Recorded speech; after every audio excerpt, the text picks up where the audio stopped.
ಕ್ರಾಂತಿಯ ಜ್ಯೋತಿ ಪ್ರವಾದಿ ಮುಹಮ್ಮದ್ ಸಾ. ರಾಜ್ಯಾದ್ಯಂತ ಸೀರತ್ ಅಭಿಯಾನ. ಜಮಾಅತೆ ಇಸ್ಲಾಮಿ ಹಿಂದ್ ಕರ್ನಾಟಕದ ವತಿಯಿಂದ ಪ್ರವಾದಿ ಮುಹಮ್ಮದ್ ಸಾ ಅವರ ಜನ್ಮದಿನದ ಪ್ರಯುಕ್ತ ಆಗಸ್ಟ್ 26ರಿಂದ ಸೆಪ್ಟೆಂಬರ್ 6ರವರೆಗೆ ರಾಜ್ಯಾದ್ಯಂತ ಸೀರತ್ ಅಭಿಯಾನ ಹಮ್ಮಿಕೊಳ್ಳಲಾಗಿದೆ. ಕ್ರಾಂತಿಯ ಜ್ಯೋತಿ ಪ್ರವಾದಿ ಮುಹಮ್ಮದ್ ಸಾ ಎಂಬ ಶೀರ್ಷಿಕೆಯಡಿ ನಡೆಯಲಿರುವ ಈ ಅಭಿಯಾನದ ಮೂಲಕ ಪ್ರವಾದಿ ಮುಹಮ್ಮದ್ ಸಾ ಅವರು ಸಾರಿದ ಸತ್ಯ, ನ್ಯಾಯ, ಕರುಣೆ, ಮಾನವ ಸಮಾನತೆ, ಮಾನವ ಘನತೆ ಹಾಗೂ ಮಾನವೀಯ ಏಕತೆಯ ಸಂದೇಶಗಳನ್ನು ಜನರಿಗೆ ಪರಿಚಯಿಸುವ ಉದ್ದೇಶ ಹೊಂದಲಾಗಿದೆ. ಪ್ರವಾದಿ ಮುಹಮ್ಮದ್ ಸಾ ಅವರು ವ್ಯಕ್ತಿಯ ನೈತಿಕತೆ ಮತ್ತು ಚಾರಿತ್ರ್ಯವನ್ನು ಸುಧಾರಿಸುವ ಮೂಲಕ ಸಮಾಜದಲ್ಲಿ ಪರಿವರ್ತನೆ ತಂದರು. ಅವರ ಸಂದೇಶವು ಆಧ್ಯಾತ್ಮಿಕ, ಸಾಮಾಜಿಕ, ಕೌಟುಂಬಿಕ, ಆರ್ಥಿಕ, ಶೈಕ್ಷಣಿಕ ಹಾಗೂ ಆಡಳಿತ ಸೇರಿದಂತೆ ಮಾನವ ಜೀವನದ ವಿವಿಧ ಕ್ಷೇತ್ರಗಳನ್ನು ಒಳಗೊಂಡ ಸಮಗ್ರ ಮಾನವೀಯ ದೃಷ್ಟಿಕೋನವನ್ನು ಹೊಂದಿತ್ತು ಎಂದು ಜಮಾಅತೆ ಇಸ್ಲಾಮಿ ಹಿಂದ್ ತಿಳಿಸಿದೆ. ಅಭಿಯಾನದ ಮತ್ತೊಂದು ಪ್ರಮುಖ ಉದ್ದೇಶ ಪ್ರವಾದಿ ಮುಹಮ್ಮದ್ ಸಾ ಅವರ ಕುರಿತು ಇರುವ ತಪ್ಪು ಕಲ್ಪನೆಗಳನ್ನು ನಿವಾರಿಸುವುದು ಹಾಗೂ ವಿವಿಧ ಸಮುದಾಯಗಳ ನಡುವಿನ ಪರಸ್ಪರ ಬಾಂಧವ್ಯ ಮತ್ತು ಸೌಹಾರ್ದವನ್ನು ಬಲಪಡಿಸುವುದಾಗಿದೆ. ಅಭಿಯಾನದ ಅಂಗವಾಗಿ ಖ್ಯಾತ ಸಾಹಿತಿ ಹಾಗೂ ಗ್ರಂಥಕರ್ತ ಯೋಗೇಶ್ ಮಾಸ್ಟರ್ ಅವರು ಬರೆದ ಮಾನವ ಮನಸ್ಸಿನ ಕೃಷಿಕ ಮನದೊಡೆಯ ಪ್ರವಾದಿ ಮುಹಮ್ಮದ್ ಸಾ ಹಾಗೂ ವಾರ್ತಾಭಾರತಿ ದಿನಪತ್ರಿಕೆಯ ಪ್ರಧಾನ ಸಂಪಾದಕ ಅಬ್ದುಸಲಾಂ ಪುತ್ತಿಗೆ ಅವರು ಬರೆದ ಸಮಗ್ರ ಕ್ರಾಂತಿಯ ಜ್ಯೋತಿ ಬೆಳಗಿದ ಪೈಗಂಬರ್ ಮುಹಮ್ಮದ್ ಸಾ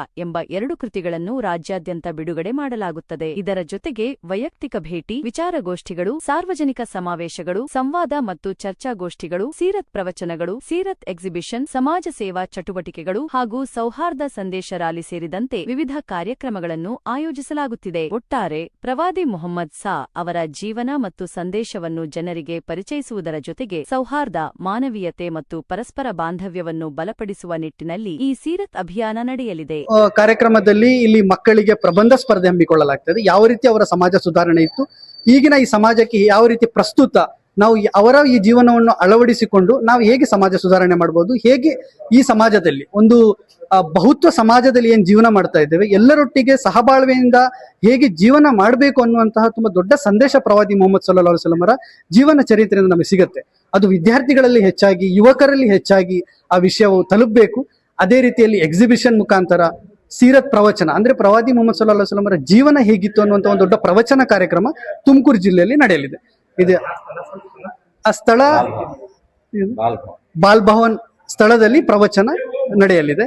ಅದರ ಮತ್ತೆ ಕೆಲವೊಂದು ಸೋಷಿಯಲ್ ಮೀಡಿಯಾ ಮುಖಾಂತರ ಇದರ ಪಬ್ಲಿಸಿಟಿ, ಇದರ ಒಂದು ಅಡ್ವರ್ಟೈಸ್ಮೆಂಟ್ ನಡೆಯಲಿದೆ. ಯಾವ ರೀತಿ ಪ್ರವಚನ ನಡೆಯಲಿದೆ ಸರ್, ಇದು ನಾನು ಇದರ ಒಂದು ಯುವ ಘಟಕ ಇದೆ, ಸಾಲಿಡಾರಿಟಿ ಯೂತ್ ಮೂವ್ಮೆಂಟ್ ಕರ್ನಾಟಕ ಅಂತ ಹೇಳಿ, ಅದರ ಒಂದು ರಾಜ್ಯ ಕಾರ್ಯದರ್ಶಿ ಆಗಿದೆ. ನಾನು ಅಸ್ರಾರ್ ಅಹಮದ್, ಸ್ಥಾನೀಯ ಅಧ್ಯಕ್ಷರು ಜಮಾತೆ ಇಸ್ಲಾಮಿ. ನನ್ನ ಹೆಸರು ಶೇಖ್ ಜಿಯಾವುಲ್ಲಾ, ಈ ಕಾರ್ಯಕ್ರಮದ ಸಂಚಾಲಕನಾಗಿದ್ದೇನೆ. ತುಮಕೂರಿನಲ್ಲಿ ಸುಮಾರು 132 ಕೋಟಿ ವೆಚ್ಚದಲ್ಲಿ ನೂತನವಾಗಿ ನಿರ್ಮಾಣವಾಗುತ್ತಿರುವ ಆಸ್ಪತ್ರೆಯ ಕಾಮಗಾರಿಯನ್ನು ಉಪಮುಖ್ಯಮಂತ್ರಿ ಡಾ ಜಿ. ಪರಮೇಶ್ವರ್ ಅವರು ಸ್ಥಳಕ್ಕೆ ಭೇಟಿ ನೀಡಿ ಪರಿಶೀಲಿಸಿದರು. ಆಸ್ಪತ್ರೆಯ ನಿರ್ಮಾಣ ಕಾಮಗಾರಿಯ ಪ್ರಗತಿ, ಕಟ್ಟಡದ ಗುಣಮಟ್ಟ ಹಾಗೂ ಕೈಗೊಳ್ಳಲಾಗುತ್ತಿರುವ ವಿವಿಧ ಕಾಮಗಾರಿಗಳ ಕುರಿತು ಅಧಿಕಾರಿಗಳು ಮತ್ತು ಗುತ್ತಿಗೆದಾರರಿಂದ ಮಾಹಿತಿ ಪಡೆದರು. ಈ ವೇಳೆ ಕಾಮಗಾರಿಯನ್ನು ನಿಗದಿತ ಅವಧಿಯಲ್ಲಿ ಪೂರ್ಣಗೊಳಿಸುವುದರ ಜೊತೆಗೆ ಗುಣಮಟ್ಟದಲ್ಲಿ ಯಾವುದೇ ರಾಜಿ ಮಾಡಿಕೊಳ್ಳದಂತೆ ಸಂಬಂಧಿಸಿದ ಅಧಿಕಾರಿಗಳಿಗೆ ಸೂಚನೆ ನೀಡಿದರು. ಹೊಸ ಆಸ್ಪತ್ರೆ ಪೂರ್ಣಗೊಂಡ ಬಳಿಕ ತುಮಕೂರು ಜಿಲ್ಲೆಯ ಜನರಿಗೆ ಆಧುನಿಕ ಆರೋಗ್ಯ ಸೇವೆಗಳು ಮತ್ತಷ್ಟು ಸುಲಭವಾಗಿ ಲಭ್ಯವಾಗುವ ನಿರೀಕ್ಷೆಯಿದೆ. ಕಾಮಗಾರಿ ಸ್ಥಳ ಪರಿಶೀಲನೆಯ ಸಂದರ್ಭದಲ್ಲಿ ಅಧಿಕಾರಿಗಳು ಹಾಗೂ ಸಂಬಂಧಿಸಿದ ಸಿಬ್ಬಂದಿ ಉಪಸ್ಥಿತರಿದ್ದರು. ಇದು ಕರುನಾಡು ವಾಹಿನಿ. ದಿಟ್ಟ ನಡೆ, ಸ್ಪಷ್ಟ ನುಡಿ.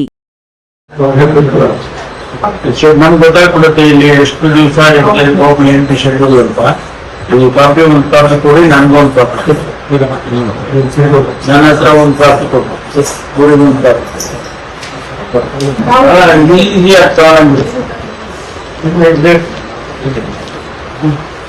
ನಿಮ್ಗೆ ಜವಾಬ್ದಾರಿ ಹಾಕಿದಾರಂತೆ, ನಿಮ್ಗೆ ತಾನೇ ಮಾಡಲಿಲ್ಲ ಅಂದ್ರೆ ಚೇಂಜ್ ಮಾಡಿಸ್ಬೇಕು. ತಾವು ಲಾಸ್ಟ್ ಟೈಮ್ ಒಂದು ಕೊಟ್ಟರೆ ಡಿಸೆಂಬರ್ಗೆ ಶೆಡ್ಯೂಲ್ ಮಾಡ್ತೀವಿ. ಡಿಸೆಂಬರ್ಗೆ ಆಲ್ಮೋಸ್ಟ್ 90 ಮಂತ್ಸ್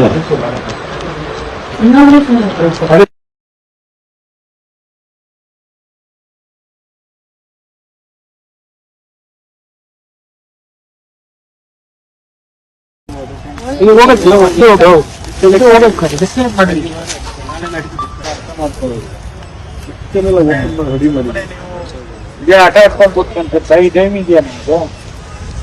ನಾನು ಏನ್ ಹೇಳಿದ್ದೀನಿ ನಿಮಗೆ, ಮತ್ತೆ ಮನೆ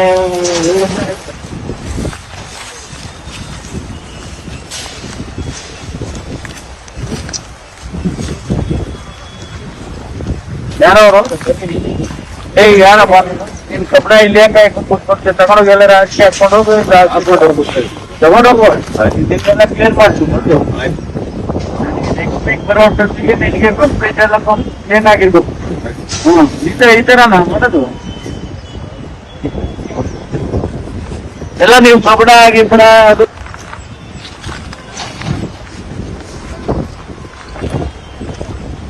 ನಮ್ಮ ಚಾನೆಲ್ ಅನ್ನ ಈಗಲೇ ಸಬ್ಸ್ಕ್ರೈಬ್ ಮಾಡಿ, ಜೊತೆಗೆ ಬೆಲ್ ಐಕಾನ್ ಅನ್ನ ಕ್ಲಿಕ್ ಮಾಡಿ. ನಿಮ್ಮ ಒಂದು ಸಬ್ಸ್ಕ್ರೈಬ್ ನಮ್ಮನ್ನ ಇನ್ನಷ್ಟು ಉತ್ತಮ ಮತ್ತು ವಿಶ್ವಾಸಾರ್ಹ ಸುದ್ದಿಗಳನ್ನ ನಿಮ್ಮವರೆಗೆ ತಲುಪಿಸಲು ಪ್ರೇರೇಪಿಸುತ್ತದೆ.